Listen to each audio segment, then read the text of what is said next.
Hello, माझे नाव अथर्व आणि माझ्या चॅनलमध्ये तुम्हा सगळ्यांचं स्वागत. आज मी तुम्हाला बाहेरचे संकट याची गोष्ट सांगणार आहे. एक उंदीर असतो जो बाहेर फिरण्यासाठी कधीच गेलेला नसतो, पण असतो पहिल्यांदा गेलेला असतो. तो बाहेर पडल्यावर तो एकच ससाला पाहतो आणि विचार करतो की हा ससा केवढा सुंदर आहे, हा कितना गुटगुटीत आहे, हा केवढा पांढरा शुभ्र आहे. मग त्याला दिसतो कोंबडा. मग तो विचार करतो की कोंबडीची चोच केवढी चांगली आहे.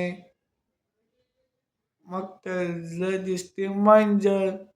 पण मांजरी त्याच्या लक्षात जातं, पण मांजरी जो आहे त्याचं मांजरचे लक्ष मात्र उंदीरकडे जात नाही. बरेच असा वेळ निघून जातो. मग त्याला आपल्या आईची आठवण, आपली घरीची आठवण येऊ लागते. तो विचार करतो आता मला घरी वापस जायला पाहिजे, नंतर आई मला खूप रागवेल. तर मग तो घरी जातो, तर त्याची आई खूप रागवलेली असते. ते म्हणते की तू एवढा वेळ कुठे होतास? तर मग तो म्हणतो की आई मी आज खूप छान छान प्राणी पाहिले. तर मग तर मग तो सांगतो की मी ससा पाहिला, कोंबडं पाहिला. तर मग आई म्हणते ते सगळे प्राणी तर ठीक आहे, पण बरं झालं त्या मांजरीने तुला पाहिलं नाही. कारण जर का पाहिलं असतं तर तू कधीच घरी आला नसता.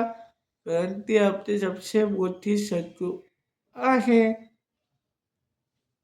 तर असं म्हणून ते आपले पिल्लाला जवळ घेते.